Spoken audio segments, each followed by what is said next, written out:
Mount of New Beginnings. Yeah, you think that worked? Yeah. And I still may stick it in later. I don't know. But we moved on to Moriah, the mountain of provision. And this is one of the best known and critical events, if you would, in the life of Abraham. And probably the most common way of thinking about this account is to emphasize the faith of Abraham. And we've got good reason for that. We've got like Galatians chapter 3 and verse 9. So then those who are of faith are blessed along with Abraham, the man of faith. I mean, our New Testament talks about Abraham as being our father of faith, man of faith, or the Hebrew writer would bring up by faith Abraham when he is tested, offered up Isaac. And so he's definitely focusing on the faith of Abraham. However, and we sure don't want to deny that, and we sure don't want to ignore that, there's something else going on in this account that seems to be emphasized in the text of Genesis 22 itself. So if you notice in Genesis 22 and verse 8, God will provide for himself the lamb for a burnt offering. And you get to Genesis 22:14. Abraham called the name of that place, the Lord will provide. And he said, and as it is to this day, on the mount of the Lord it shall be provided. So if you just kind of read through Genesis 22 account, it looks like we're talking about a mount of provision, right? We could have called it a mount of faith or a mount of sacrifice. But the thing that looks like is emphasized in Genesis 22 to me is God providing. So we start with God's command there in verses 1 and 2. After these things, God tested Abraham and said to him, Abraham, he said, here am I. Right? That should sound like our Isaiah stuff. Remember that one from Isaiah, right? Here am I. Isaiah probably got it from Abraham, right? You know, yeah. He said, take your son, your only son Isaac, whom you love, and go to the land of Moriah and offer him there as a burnt offering on one of the mountains, which I shall tell you. You know, we don't know exactly the amount of time that's gone on since Isaac's birth is recorded in Genesis 21. And, you know, it's followed by the casting out of Hagar and Ishmael. And then this time of this treaty, this covenant around the well, so they're not at war there down in Philistine. Those things occur in Genesis 21. But some time passes. And now God calls Abraham to offer up Isaac. You see, one of the things I think we're supposed to pick up as we read this text is the God who is testing Abraham is also the Lord, the everlasting God from the previous chapter. Right? Genesis 21:33, when things kind of settle down now, Abraham, you know, he says, you know, I'm going to call this place the name of the Lord, the everlasting God. That title, that designation, however you want to say it about God by Abraham, talks about, hey, listen, things are getting better, stability's happening, right? Security, permanence. You know, he's feeling some good. He's finally got that child that God had promised for years. He's been waiting for, right? We know that story. Everything's starting to be better. But the very God who had become recognized and appreciated for bringing stability and security is also, according to this text in Genesis 22, the God who's going to be responsible for this kind of turmoil in his life. He's going to test Abraham. And so Abraham is put to the test one more time, right? And this word, this Hebrew word for test is often used to describe, you know, putting something or someone under some scrutiny. You know, everybody likes to be tested, right? No, not really, right? But sometimes we have to go through some tests. We have to undergo some scrutiny, don't we? And sometimes you test things to see whether they're valuable, what type of attitude a person has, what type of attributes are there, usefulness of something, lots of reasons to test things. And so God's going to test Abraham. And one of the questions that ought to pop up for us is, why? Why is God testing Abraham? Why is God putting Abraham under scrutiny? What is God attempting to find out about Abraham? I mean, that's what's going on in the text. God's going to test Abraham. He's going to find out something about Abraham. And this test involves him taking his son, his only son, Isaac, whom you love. And the way the text in Genesis 22 there describes it really emphasizes and highlights the cost to Abraham by this, your son, your only son, the son you love, all those, strung together references saying, I know, you're really committed to this kid. Right? I mean, he's Isaac's all the world to me, kind of song Abraham's probably been singing, right? And he's being asked to demonstrate something that goes well beyond anything God has previously asked him, right? Well beyond anything previously demonstrated, right? And the Hebrew author brings this up too in Hebrews chapter 11, verse 17, and also notice that he's offering up his only son. Now we can come back at the end of the lesson, but you probably want it now of, well, what about Ishmael? Okay, Isaac is the only son in that he's the unique son. He is the son of promise. Okay. So he's in a category, that's what's meaning here. He is the only son, he's in a category by himself. Okay. And God tells Abraham, that's what I want. And you go to the land of Moriah on the mountains, of which I shall tell you. So take him to the region of Moriah. I think that's going to be around or near or on the future side of Jerusalem. Okay. And God says, I'm going to tell you the specific mountain, and I'll show that to you.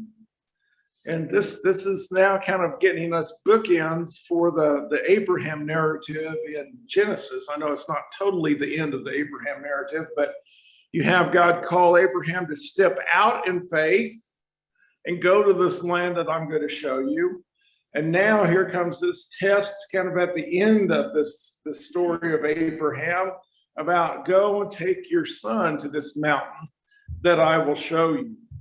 And so, he's supposed to go and do this. When he got told to go to the land I'm going to show you, he said, hey, here's some blessings that go with it.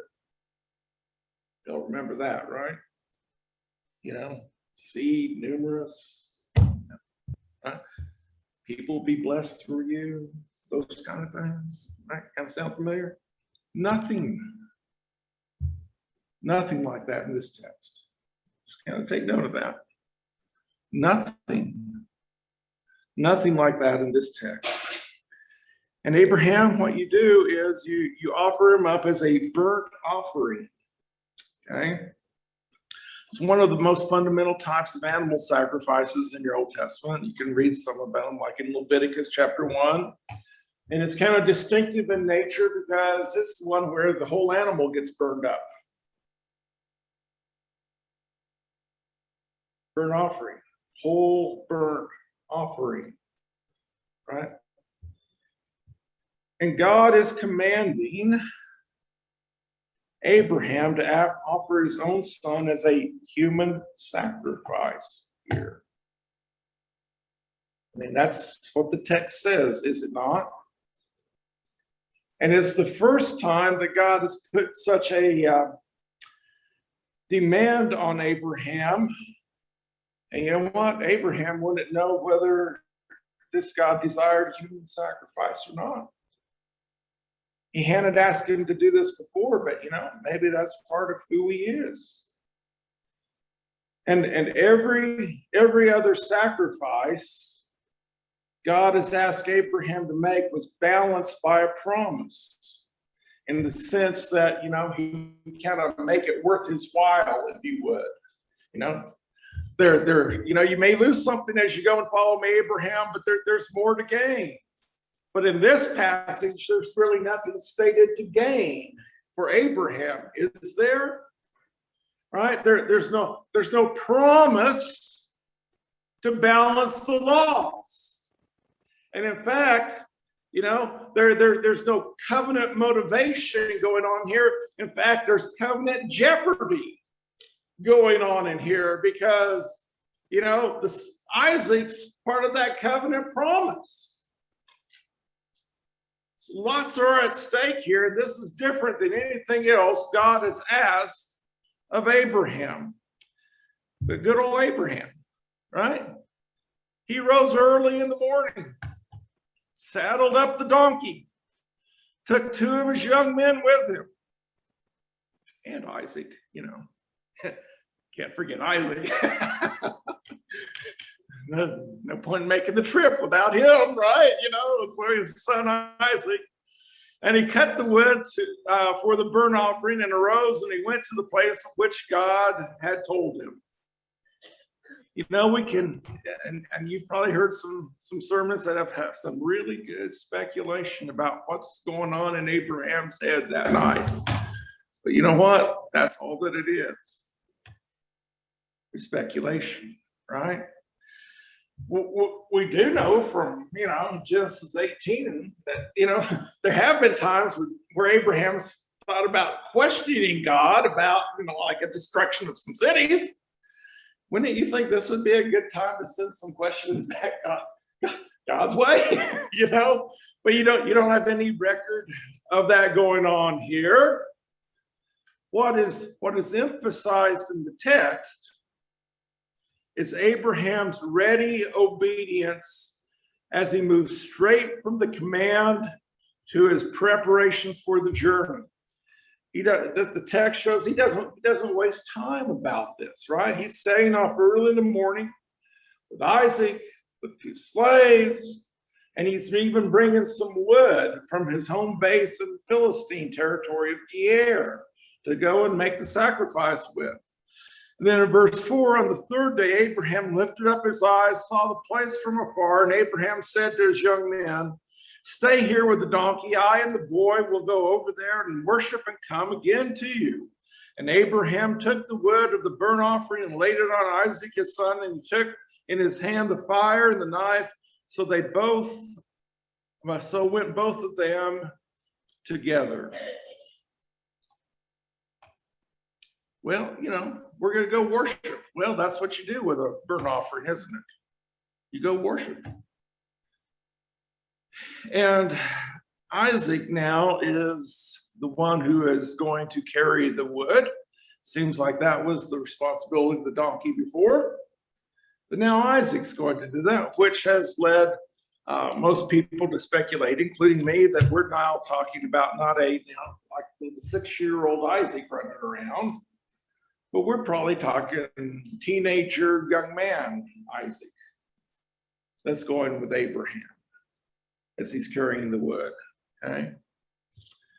But the thing that's really struck me about this passage with Isaac carrying the wood is he's taking the role of the servant. Catch that? Who's going to take the wood up? The servant takes the wood up. Isaac's taking the role of the servant right here. That I can affirm from the text. Age speculation, right? And, Abraham says, we're going to return. Whether he thinks God's going to intervene, or the Hebrew author would say he's thinking about receiving Isaac back from the dead. he's got some faith, he's got some trust that God's going to work this thing out. And so as they move up the mountain in verse 7, Isaac said to his father, "My father." And he said, "Here am I, my son." We got the fire. We got the wood. But where's the lamb? Where's the lamb for the burnt offering?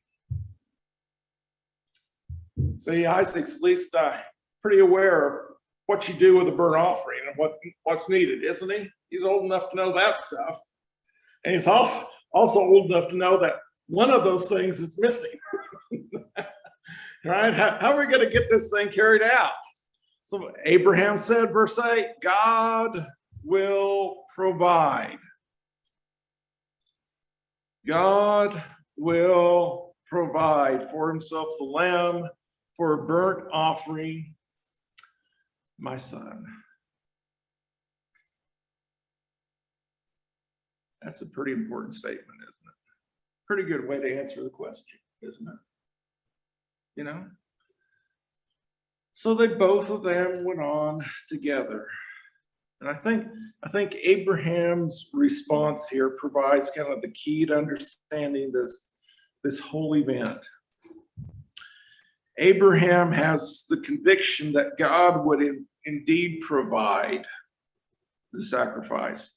Again, whether it's a resurrection from the dead or maybe a substitute for his son, but he's confident that God will provide for him. And so we see at least two things about Abraham right here, right? He's trusting the character of God. God will provide. Church, we still need to hear that one, don't we? We need to trust the character of our God. And secondly, that we also need to hear, he's ready and determined to obey God no matter what the cost. He's ready to go no matter what the cost. Those two things you can really see in a text like this. But, he's convinced that God's going to provide the substitute. And, we don't have to read too much farther to find out he's right. Right? Verse 9, when they came to the place of which God had told him, Abraham built the altar there and laid the wood in order and bound Isaac his son and laid him on the altar on top of the wood. Then Isaac reached out his hand and took his knife to slaughter his son. It's pretty clear from the text, Abraham intends to go through with the sacrifice. Right? He's prepared the altar. He's bound up Isaac. He's placed him on the altar. He's grabbed a flint knife. This is a old flint knife. How would you like to carve up somebody with that thing? Right? No anesthesiology going on in there too. Not a pretty picture. Right? And you can imagine the relief in verse 11. The angel of the Lord called to him from heaven and said, Abraham, there's urgency. That's what the doubling of the name is telling us. There's some urgency here. And you've got to, it's got to be a relieved. Here am I, isn't it?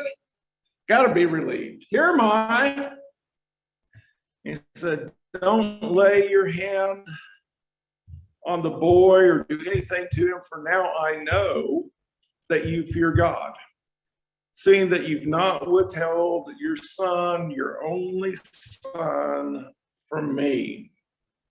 Okay, so Abraham, yep, I'm here. I'm available. Got any new directives for me? Right? And the angel did.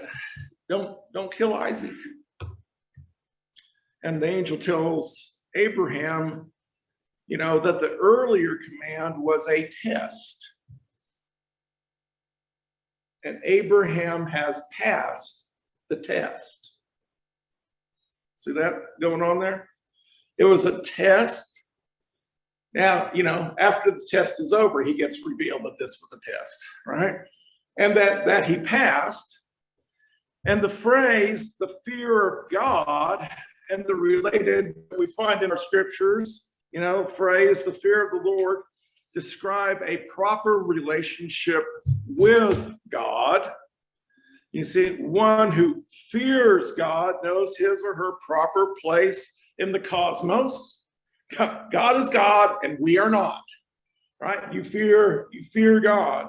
And this fear doesn't make one run away, but it does reveal an attitude that's willing to submit and obey. That's precisely what Abraham demonstrated. An obedience which doesn't hold back even what is most precious. That's precisely what's going on in the Abraham-Isaac narrative, right? And it expresses the idea of covenant service. The servant is going to do what God says to do. And so Abraham's willingness to sacrifice his son, the one who represented the future to him, shows that he's willing to obey God even at great personal cost. And so he passes the test. And this text is very plain, though some people want to deny it, that the test was for God to find out something.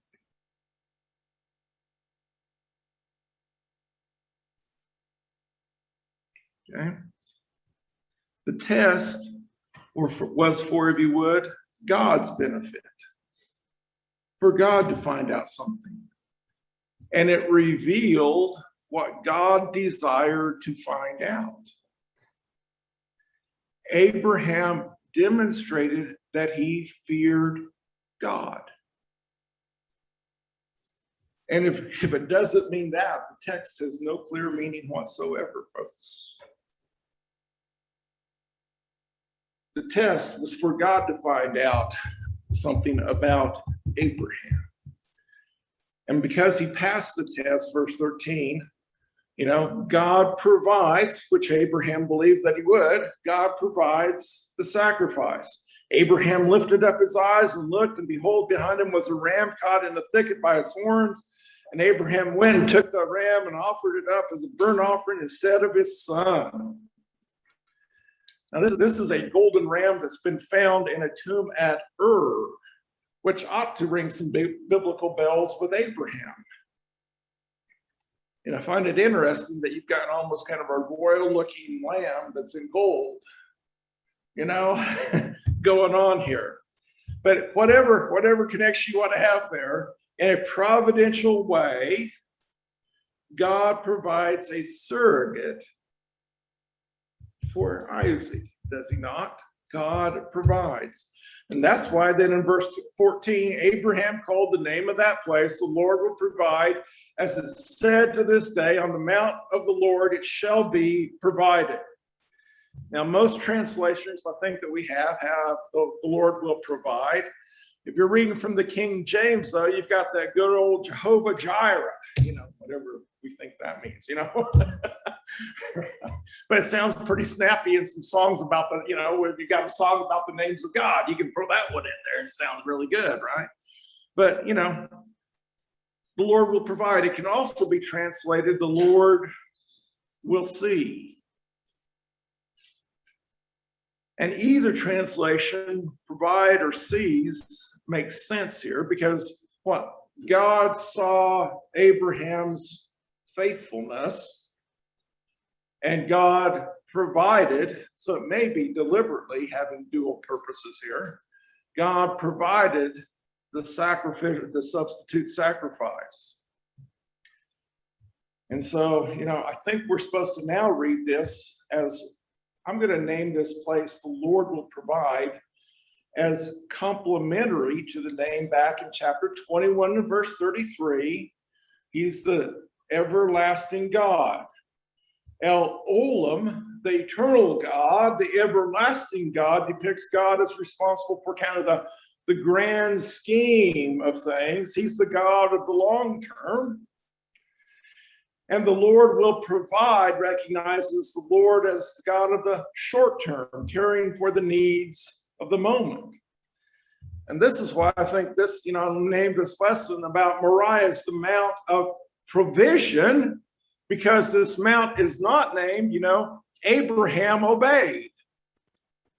Right? On the mount, he named the place what? Abraham obeyed. No. That's not what's left us.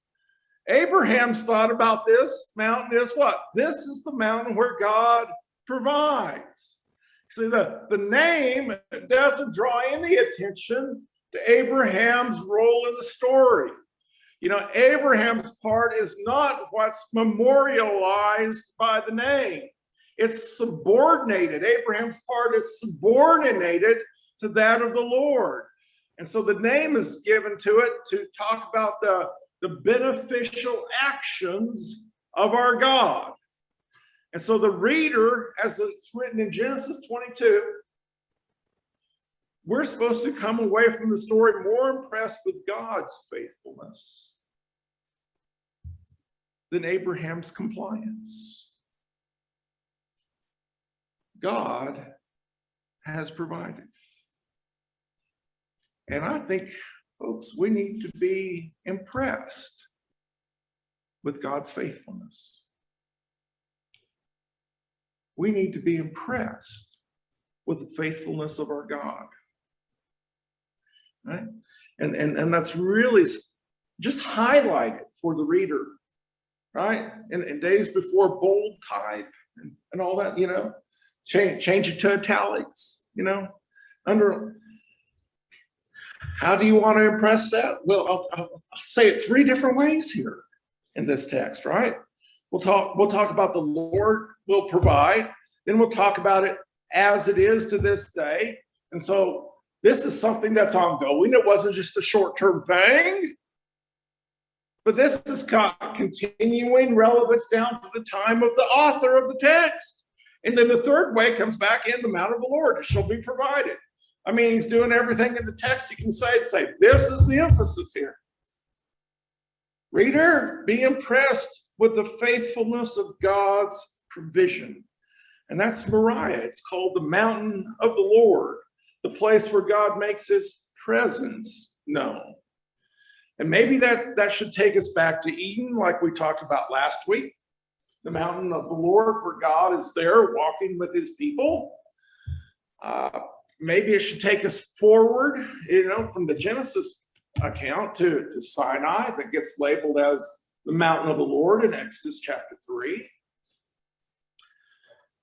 And maybe in the eternal scheme of things, it should connect us to Zion, because in 2 Chronicles 3:1, Solomon began to build the house of the Lord in Jerusalem on Mount Moriah. Right? And maybe Moriah is another name for Zion, like Horeb is for Sinai. Perhaps Moriah is a peak, you know, and Zion's a peak in the Moriah range. I'm not sure. Got different possibilities. But I know what the emphasis of the story is here. That on this mountain, we learn about God's provision. You see, the offering of Isaac for you and me now foreshadows the sacrifice of Christ on the cross, doesn't it? Isaac is Abraham's unique son, and Jesus is the unique Son of God. Right? Isaac's the one-of-a-kind son of Abraham. Jesus is the one-of-a-kind Son of God. We read that in our New Testament. The Word became flesh, dwelt among us. We have seen his glory. Glory as of this only Son, this unique Son from the Father, full of grace and truth. Or everybody knows John 3:16, right? For God so loved the world that he gave his unique Son. And you can't hardly help but hear the Abraham-Isaac text resonate in the back of that. Or hear it in Romans chapter 8. What then shall we say to these things? If God is for us, who can be against us? Who did not spare his own Son, but has God provided? God has provided. He did not spare his own Son, but gave him up for us all. How will he not also with him graciously give us all things. That sounds suspiciously like provision.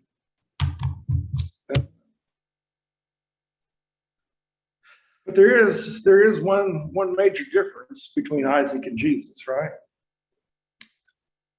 Isaac was spared.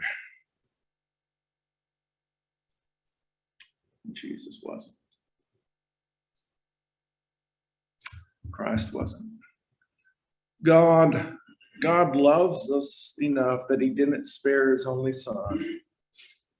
Instead, he provided his son as a substitute for us. And listen, there is no greater provision in this world. Our God is a God who provides. I'm really grateful for Genesis 22 and Moriah and the amount of provision. How about you? Today, this day, if you need to come and avail yourself of the provision of Christ, I mean, he died for all, but not everybody participates in the benefits of the death of Christ. Right? We have to get united with him, and that's through faith and confession, right? And repentance and baptism. And we rise out of that watery grave of baptism to walk a new life with him. And we say, thank you, God, for your provision. Maybe somebody here this morning needs to do that. On the other hand, right? Maybe we've done that, and yet we've got distracted.